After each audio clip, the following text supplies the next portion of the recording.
Amway is not the only thing that you can do to be successful. I believe you can read a book and you can listen to an audio on your own. If you like the books and audios, you could take that and just go and do something with that, but you don't have to do Amway. And you can put that same energy and effort and make a lot more money than you are right now because you're just investing in somebody else's pocket and not benefiting from it because they're not trying to help you. Or Hey, my name is Crystal. Welcome back to my channel. This is your first time. Welcome. I'm happy you're here. This is my channel where I talk about my experience while at Amway / LTD. I was in LTD for almost 2 years and I share my experiences of how I felt while I was in it. If you were able to catch my first video, I talk about everything, how I felt, why I left. In my follow-up video, I share more about why I left and actually how I left.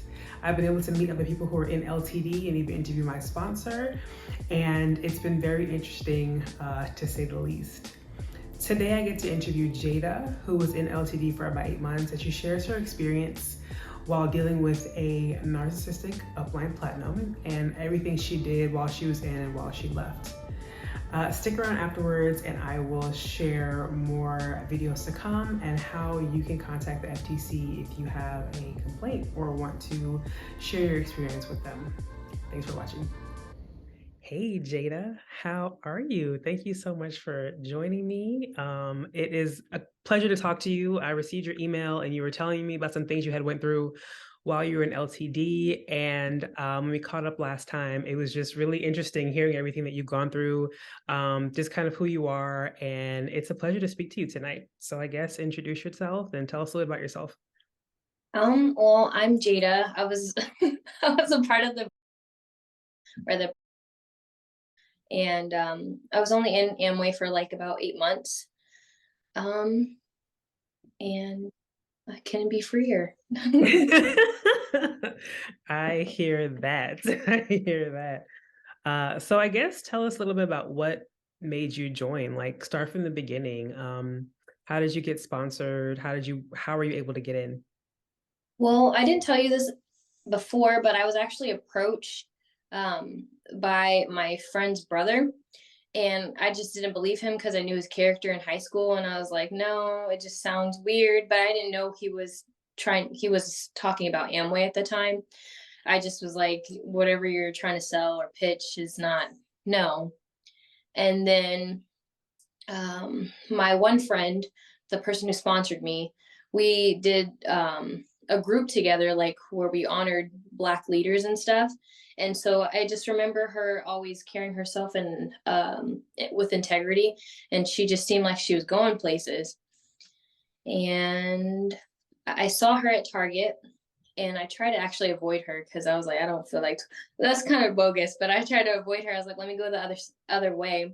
But then like she came around the corner and we just had a really great conversation. And at the time, I just was like frustrated because I was working 2 jobs. I was working as a para and I was working in home care, and I was working like 70 hours and I was just tired. And she's talking about making money in a better way. And then she was also talking like I want to build generational wealth. I still want to do that. But I at the time I was just like, well, let me just see. And the first meeting I actually didn't end up going to. It was like a month later, when she reached out to me again. And finally, I just went through the process. And honestly, I was longing for a community of just people who were just like building towards the same goals. Because, like, yes, I'm in church, but I don't think they reach out to people. And I just felt like they actually cared about me. But later, I realized maybe that wasn't really the case. Yeah, you touched on some points early. I don't want to get into it too deep too fast, but so the community aspect of it is kind of what drew you in. The fact that you kind of wanted people like-minded, that was a term we always use, but like-minded people. So that kind of made you feel like it was a good idea to join. hmm And I don't think all of them are like bad people. I but that's what I was missing. I was like, I was tired of being alone because I was living alone. And I was just like, this is lonely, just working and not having somebody to talk to about your day or something. It Yeah, just for sure. And I like what you said about like them not being like bad people because I didn't feel that way. Like most of my uplines and cross lines, like they were great, you know? I think my issue kind of stemmed with the system and just kind of how they were teaching people and how to recruit and stuff like that. So when you kind of first got in, tell us about that experience. Tell us about how you felt, what you did, how was all the work you had to do? So at first, um, like my first like group meeting, I forgot what that's called. I think it's like a team get together, team meeting where we meet at somebody's house and like we go through our call list and reach out to people either for like products or like trying to recruit them. Um, they made me call two people and it was I called my sister and she said yes, but she didn't go through the process. But like it felt good because they were all like praising you and like, oh, good job, and it's like she's already moving, and I was like, oh, I got this. But later on, like when we would have to go, like when I was trying to go 100 and 300, I felt really pressured. Like they were just like, you need to do this, you have to do this. Like it wasn't a choice, and I did feel a lot of pressure and kind of annoyed. But I don't know why I allowed it, but I just went with it because I valued their opinion for some reason and just wanted to be part of the group. And I was like, maybe this is just what we do. And I just felt like I was pressuring people. I felt like I was being dishonest. Like when I couldn't tell them what we were actually a part of, and I didn't understand why. And in my heart, like I just felt like something was off, but I just ignored it because I was like, maybe like this is just the way, like they're good people. And I just kept telling myself they're good people. They like, it's okay, just go with it.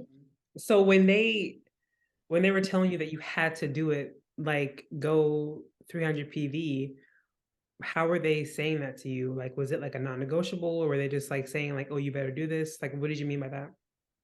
Like I'm trying to remember to the best of my ability, but they were like, oh, you've got to make one more call. Or they would in a larger environments, they'll say so and so is going 100, even if you're nowhere near that place, and kind of putting a pressure and like having like an audience gather around, like, so she has to do it, you have to do it now.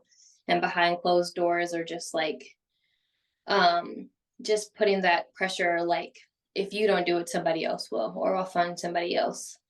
And just saying little things like that. Just they never like full on say like, if you don't do this, or like you need to do it. They word it in a way that's just, I don't know how to, not blackmailing, maybe gaslighting. They gaslit. Yeah. Oh yeah, you just brought back some memories because you're right. They would kind of put you on blast, like, so and so is going whatever, and you're like, I guess I have to do it now because if you don't, and they would Mhm. always say stuff like, if you don't, somebody else will, you know. So the weird comments they would make, like if you don't go to conference, it's gonna set your business back 6 to 8 months. I was like, that makes no sense to me. But it was the things like that that they would say, and I was just like, okay, all right, y'all. Or So competition with other people, like putting you against, or like they would say, use that person to motivate you and push you. But then like after having conversations with that person, it just felt like there was some jealousy there, and just like it wasn't a real friendship anymore. It's just like things like that. oh my gosh. So did you feel jealousy like with any uplines or anything like that did you ever outgrow any uplines? I never felt jealous, but there's a couple times where they brought me to the front and like they let me talk, but that might have been because of who I was dating, but nobody else really knew that. But just like there was a couple times where I got brought to the front, and the person that I was dating would interview me and was like, well, she's growing, she's going 310. And then like some of the ladies would be weird to me, or they'd be like, I remember when I was up there and I was just like, that's a little odd. That's a very odd thing to say.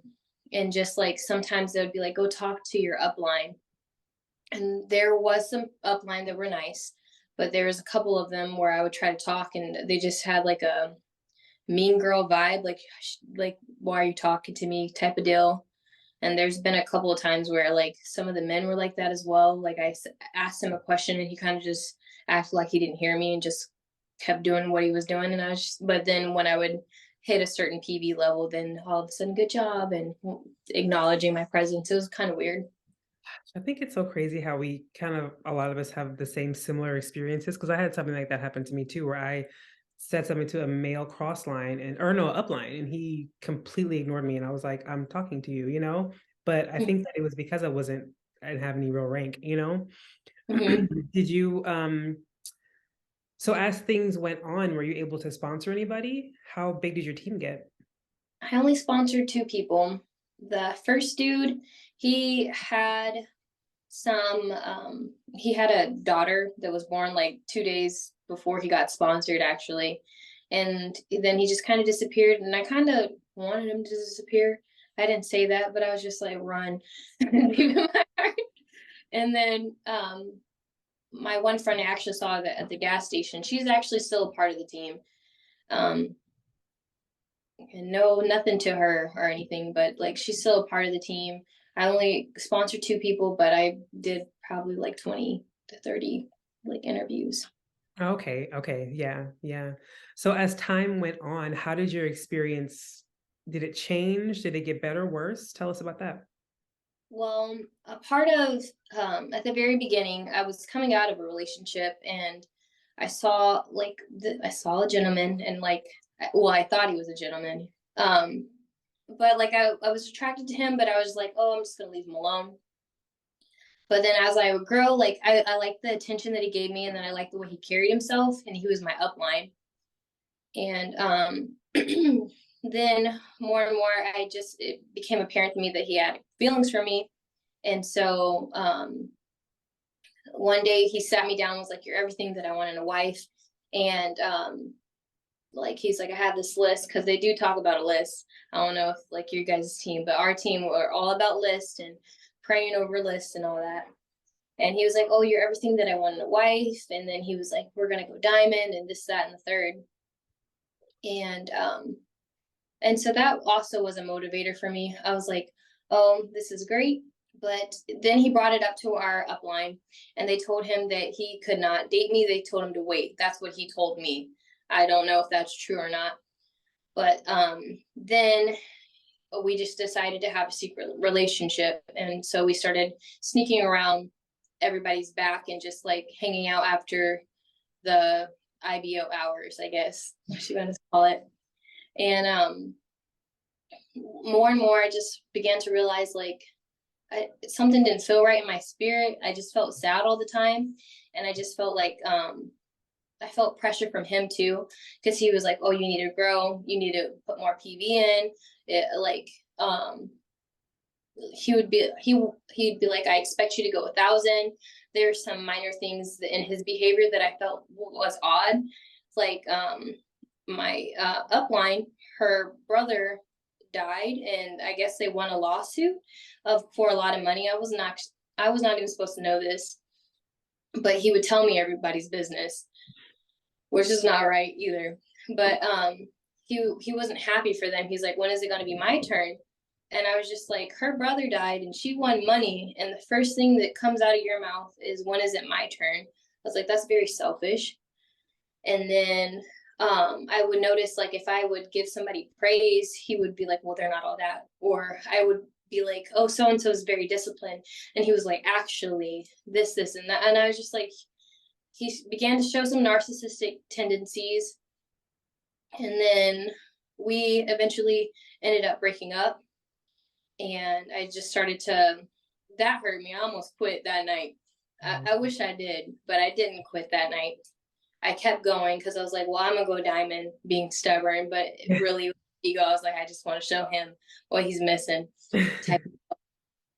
And then I just remember like I would watch him flirt with other girls and stuff, and I would just be like, that doesn't seem right. Like that's really weird. There was a night where we were coming back from a night out, and I woke up and he was on the phone with another girl that in the car that I was in, that he knew I was in because you're driving next to us.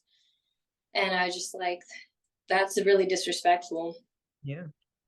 And then a lot of the reasons why I left revolved around him. Mm.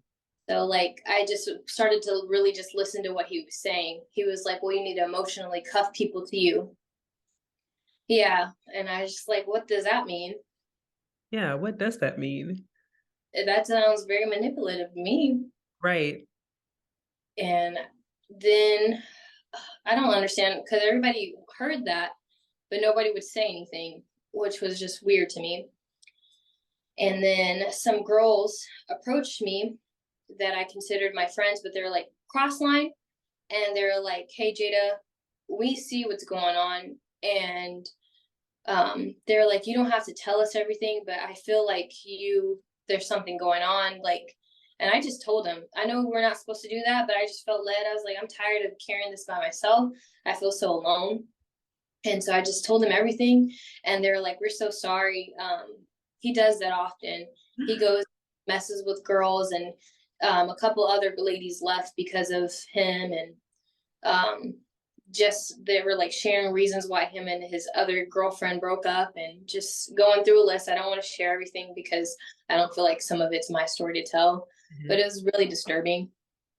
And then when I was at his house, if I was looking down at my phone, smiling, he'd be like, "Get off your phone. Who are you talking to?" And I was just like, I don't know who you are. I don't know Mhm. if you're talking to me like that. And then he would be holding the door for us, and like I'd walk through and he would slam it or let it hit me.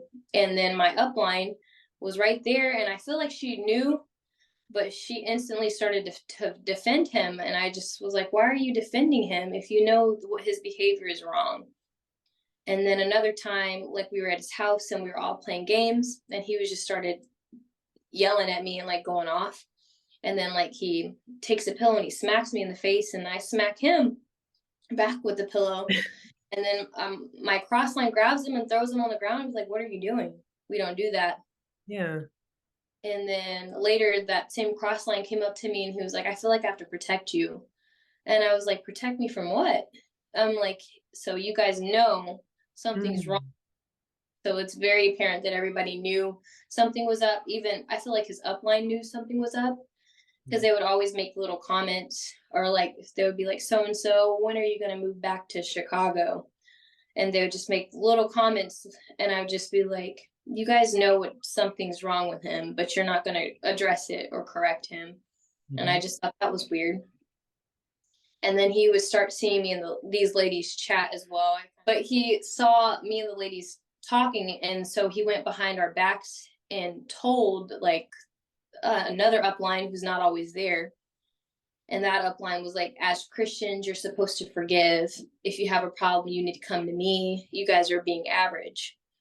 And I was just like, if you feel like there's something going on behind your back, even as a leader, I would approach. I wouldn't just start like you're just average. I would talk if there's a big problem, or if you feel that there's a problem, and if you care. That's just me. But I just was like, these people don't care about me. Mm. And then I was sitting there and I was thinking, I don't feel safe. I don't feel like they're really teaching me anything, because I sat back and I was like, all I do is read and listen to audios. And every time I ask a question, I feel like we're going in a circle and we're not getting to a point. And I don't feel like I learned anything. I feel like I'm in a worse situation than I started off in. I don't feel like I'm really connecting. I don't feel like I can really tell anybody or talk to anybody about like what's going on. I just feel really abandoned. And thankfully my mom and my family didn't like push me away, because I still had my parents, and my family was always my backbone, so I wasn't truly alone. But somebody who doesn't have a connection with their family, I could see why it like would be like a hard place to get out of, because you feel like you have nothing, because then the people that you contacted probably just think that you're just only trying to talk to them to contact them. And so Yeah. sorry, I went on a tangent. Oh, no, yeah, you're doing great. Because I really like the point that you brought up about people who are by themselves, because you had your mom, and the fact that, because you said that last time we spoke, you said that she was in Amway back in the day. Hmm. And did she try to warn you? Is that what you told me? She did try to. Sorry, I'm turning off my heater because it's getting hot. I know I took off my sweater. I was like, wait a minute, this is getting hot. But she was like, I just wanted you to make your own decision. I didn't feel like it was a dangerous place. But she's like, I already knew. She's like, a lot of the themes in there, just like when people are trying to know how much you're making, they control who you're dating. And just like she said, that's very odd, Jada. She said that's not like something that's normal. Mm-hmm. And then also for like, because when I got out of it, I called the person who I was sponsored by, and I just let her know. I said, "Hey, I don't trust these people." I said, I told her everything, and then she's like, "Oh yeah, you're not even allowed to date until you're 4,000." And so that was just like that was just confirming what I already felt. Like I felt like he sought me out. He knew that he wasn't allowed to date, or people weren't allowed to date until they're 4,000 because he was a platinum, and the person who sponsored me wasn't a platinum, and she knew those rules and stuff. But I just like, okay, so he knew. He was just spitting game or what you want to call that. Yeah. Um it just felt very predatory. And a lot of the things I just felt like since I wasn't bringing them any profit, they didn't um they didn't value what I had to say Hmm. because I wasn't profitable to them. And as soon as I left, then everybody wanted to message me. And those are some of the screenshots that I sent you. Maybe I can like find all the messages and show you all of them of just like them trying to reach out and saying, "Oh, we were lied to" and stuff. But like they were like, we knew some things, but we didn't know everything. But as a leader and as somebody who claims that they care about people, if I knew a little bit, like you could bring it to my attention, be like, JD, you don't have to tell me, but like this is what I've been hearing. You can like and you confirm that. But they didn't do that. So I was just like, they don't actually care about me. And so I was just like, it's time to go. And then I was like, as soon as I left, all of a sudden, like, why are you scared? I was like, I felt like they were scared because they know that they're wrong. I'm ready for screenshots. She said, I got receipts. I totally agree with you with what you said about being a leader. And as a leader, I think that they should have investigated that.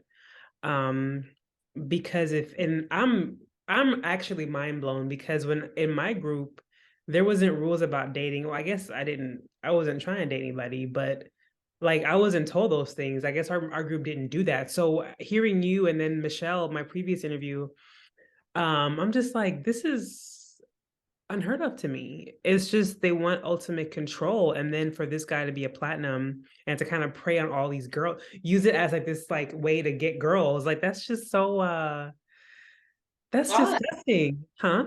It's odd and predatory. Yes, I don't know why anybody. And then the fact that his uplines, they seem to know that he has this issue, but they're not doing anything about it. I mean, what can they do, honestly? But try Mm-hmm. to kick him out. But I guess they can, but he'll still be able to be an Amway, you know? Mm-hmm. So I think that that's, ugh, I just think it's gross. So how did you feel like once this happened to you when people realized the truth? How did you feel? Like, how do you feel now? At first, I really felt disgusted, and I just felt quite angry. If like I don't know, like I believe in God, but honestly, I was kind of upset with God because I was like, God, I've been praying, and I felt like you led me here, and Mm. I was like, but I just lately it's just seeming like people are wolves. Like this is very predatory. I felt preyed upon. I felt like they took something from me, and I felt like I was really angry. And even some of the people that I told, some of the things that they said, like some of the girls that approached me were girls that actually liked him as well and were talking to him as well. Maybe they didn't date him, but they had an emotional connection, we'll just say. And I just realized that they didn't care about me, and I was just at first I felt guilty. I felt really guilty to leave because they tell you if you leave, you're a quitter and you're quitting on your dream and you're quitting on your family and you suck and you'll never opportunity or be thriving in an opportunity.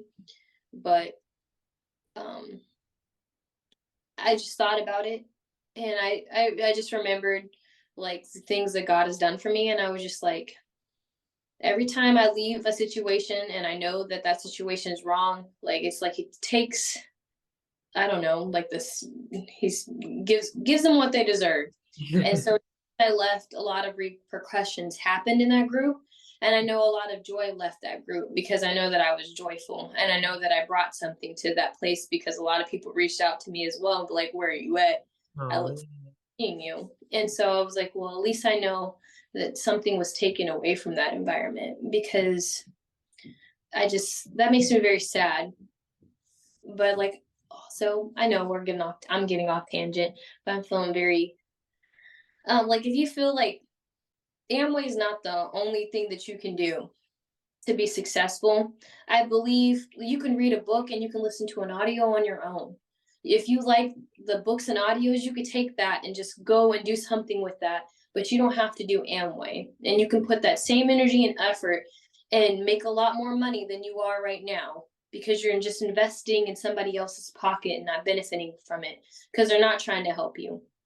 Or just ask you, maybe somebody is getting help. Maybe they just didn't like me, but they weren't helping me.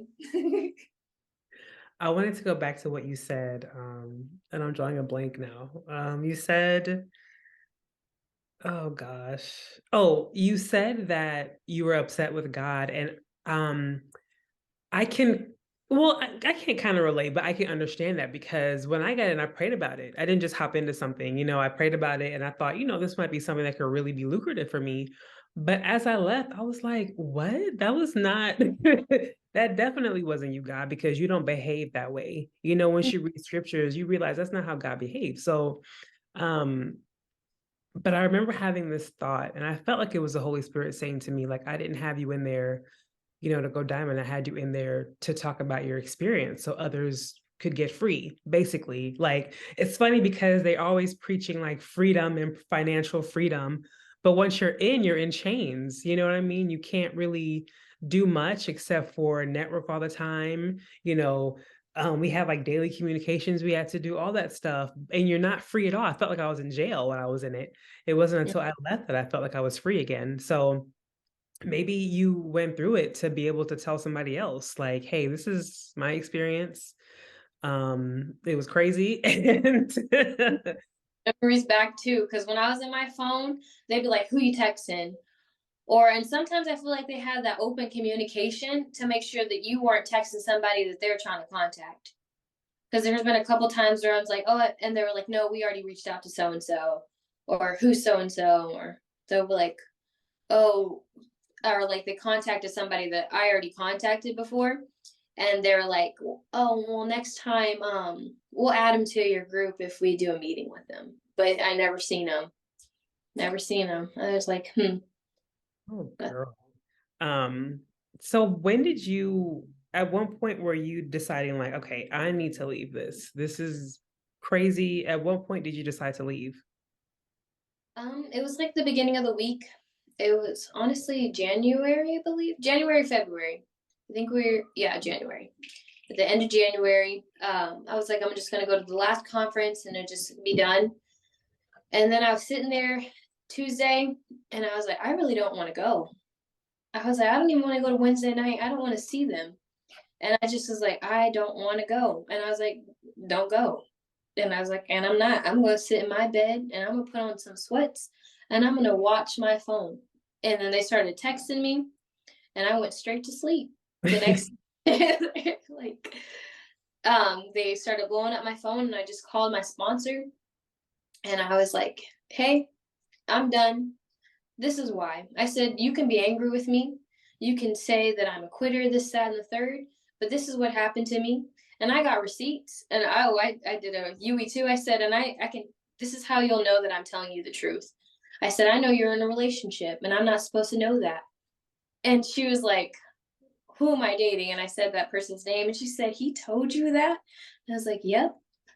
I said, even if you don't want to believe, you could, but I'm like, you know that I'm telling the truth. And I guess that was my way of trying to plant a seed. Like, there's something wrong. You need to wake up, type of deal. And mm-mm, mm-mm. Oh, girl, the drama. Like, soap opera. What? That is, ooh, okay. So this is your upline, your sponsor that you told this to? Mm-hmm. Mm-mm. I Girl. was a couple things that I am, but I'm not a liar. That's not one of them. Like I got receipts. Mm-mm. So was that the last, that was the last of everything? No, they started texting me. So even my sponsor, I kind of take a step back because she was like, well, at the time, she's like, well, would you ever come back? And I said, maybe, but I didn't really mean it. I was like, no, because I just couldn't tell her no. And then she was like, so she's been trying to message me. And then all my upline has been trying to message me, and my uh, they're just like, oh, we didn't know all this, and some things have come to light. And I just finally just messaged one of the sapphires who's going emerald, and I was like, hey, I don't hold anything against you guys. I'm not angry with you guys. I just want you to leave me alone. And she's like, oh, can we get coffee and talk about like everything? And I was just like, what part of leave me alone do you not get? And then my mom reached out to her and was just like, leave my child alone. Mhm. It's just somebody else that I talked to that I actually trying to sponsor, try to warn me about Amway, but like they train you to like not believe anybody and be like anybody who says it's a scam, don't believe them. So I was like, oh, whatever. But then later on, I reached out to her, and she sent me a bunch of videos, um, talking about like Amway, and she sent me a video about another girl who her boyfriend was playing her and talking to multiple girls. And then I came across your videos, and I was just like, wow, like I'm not the only one who feels this way, and there is something wrong. So Yes. So when I saw other videos, I was like liberated. I just felt like, okay, I'm not crazy. It's not just me, that feels this way or that feels that something's not right with this system that they're, have us in. So did you feel that way when you ran across these videos? Did you kind of get the courage to speak up? Because I did. I was like, you know what? I'm gonna say what I got to say too. So deep down, deep down in my gut, in my heart of hearts, I kind of felt like something was off. Um, not at first, but later as I went on and later as I watched things and the arrogance and the way people walked, and just like what they were saying was conflicting with what they were doing. I was like, you're not really an honorable person, because like no honorable person's like saying they love somebody and then treating them the way that you are treating them. But I just, once I saw that other people were talking and like I could relate, it kind of angered me even more, because I was like, okay, so these people are just wolves. And so I was just kind of ready. And I felt like the people that were not really profitable were the people that actually are the heart and soul of that business. And the people that are making more money, maybe not all of them, but a lot of them, I feel like they know. And I feel like that's why I feel like deep down they know that something's not right. do you think that maybe they're blinded by the success and maybe the income they're making that they, like you said, deep down they know, but they don't want to admit it? Do you think that that's why? I think it's the validation, Mm. because I saw some videos where people on those levels weren't even making that much money. There was like credit cards, paying off credit cards and having to pay off a lot of stuff. And even the people, like when we went to the freedom rallies, I'm like, if they're making that much money, why are they not buying the car? If Mm. you have hundreds and hundreds of thousands, why are you renting out the car? Why don't you buy the car? And I just thought that was weird. There was one time I was wearing my little H&M coat that they didn't know that was $20, and I guess it looked good and I looked like I had money, and they had their snooting up, and they made a comment. They were like, "Oh, I don't wear fancy clothes because I don't want my downline to feel like they have to go and buy those things." I was like, "Girl, this is $20." Like, what are you talking about? Oh my goodness. I felt like I wanted to I felt like I wanted to speak my mind, and I wanted, because even if like I didn't get to interview with you, I was gonna make one, And I was just like, even if nobody sees it, like I made it. And I was just like, I'm just gonna, somebody's gonna hear me. And I felt like what made me even more, I didn't tell you this either. I'm friends with somebody who's in the legal field, and he also just confirmed a lot of stuff. And he was like, "Hey, I'm a cleanup lawyer," and he said people change their names in that organization all the time and go to different organizations and they move groups. I don't know if that's true, but that was was told to me by my friend, and I believe my friend. And he was like, I just wouldn't believe, like I wouldn't trust them. That's what he told me. He said they know what's going on. Trust and believe they know what's going on. Mm. Now, I do know that people do switch organizations. I've seen people organization hop. Is that a term? I've seen that. And I know that even there's a couple of diamonds that I don't know how they're doing it, but I've seen their name in other MLMs as well as, being an LTD. I'm not sure how they can do both, but I've seen that as well. So, but they're changing their names? Girl, Yeah, what? I've seen some of that too. Like that's like, I don't even know what to say about that because like that's wild. Because I do believe that it is true. But even if somebody doesn't believe that is true, or even if you're in it, like ask yourself, and if you've seen that, why would this somebody do that? Why would they need to have multiple organizations and stuff? I don't know. I'm glad that you said that because I was going to ask, what advice can you give to somebody who is in it and maybe they want to leave but don't know how, or they're in it and they think that they're going diamond, like no matter what? What advice do you have for those people? Well, was there ever a time that you felt guilty and that you felt like that something's not right? Have you ever felt like you were being mistreated? Or have you ever felt like they were being arrogant and just walking over you? And if that's something that you're okay with, okay. But maybe you haven't been walked over. Maybe they treated you well. I would just look at the way they treat other people. What are they saying? Is it actually adding value to you? Are you learning? And like, if you've been in it for like 10, 14 years, why aren't you growing? I don't think it takes 10 to 14 years to grow. And if they are saying that they want to help you, who are they always acknowledging? People that are growing and moving on. And I just noticed that a lot of people have been in there for years, and like the people that are leading the info sessions or meetings or conference, they'll just ignore them. And until they start making them some more money, then all of a sudden they're buddy buddy. And that doesn't sit right with me. And if you do believe in your heart of hearts that you're going diamond and you're called to go diamond, um, I just good luck. But then also you have to realize that's a very impossible fret. Mm. I just feel like I believe that I could be done, but it's just like one out of 1,000.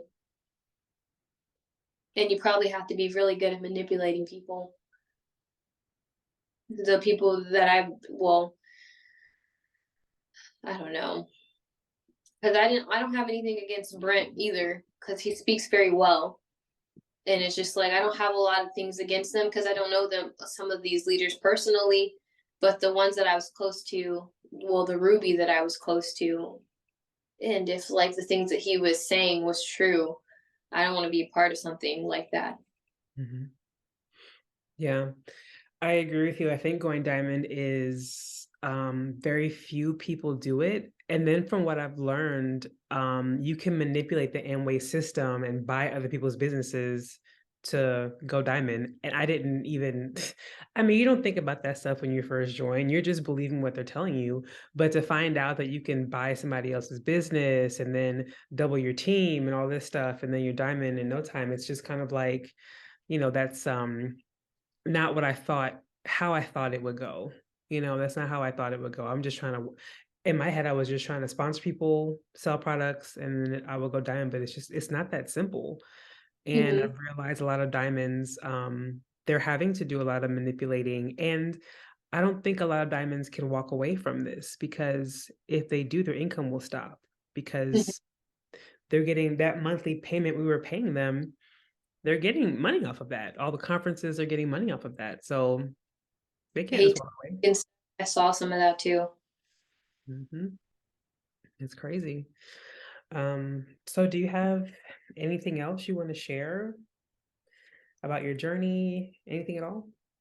Oh, from the Ruby that I was dating also, he didn't have to work a lot of the time, but he would always complain about finances. But allegedly he was making six figures.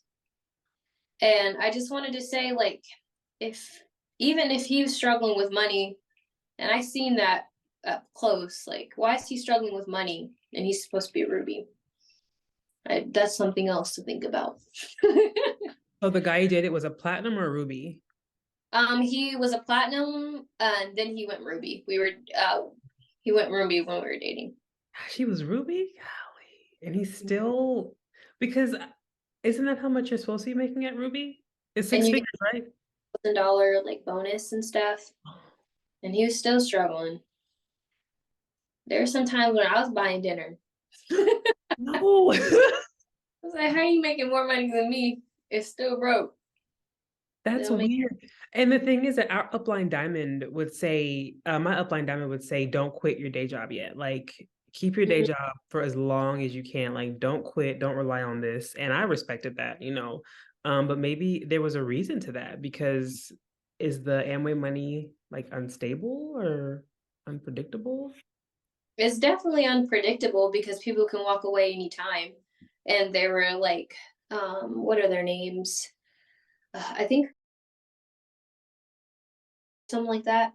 And they were talking about how they went emerald like three times because people just would leave and stuff. So I think everybody knows that and deep down in their heart of hearts, but it's just like how long do you want to struggle? Hmm. And mm, Yeah. I think the first time I heard that one of my uplines, they had to requalify platinum again, I was like, wait, what? If mhm. you, I thought when she went platinum or whatever, it was one time and you were done, but I didn't realize you had to, requalify every year. I was like, that's crazy. And if somebody that you sponsor um surpasses you, you have 2 years to catch up or you lose them as a leg. That's what I was told too. Wow. That Amway business plan, boy, none of it makes sense. None of it makes any sense. Make money or you getting left behind. That's what it is. Gracious.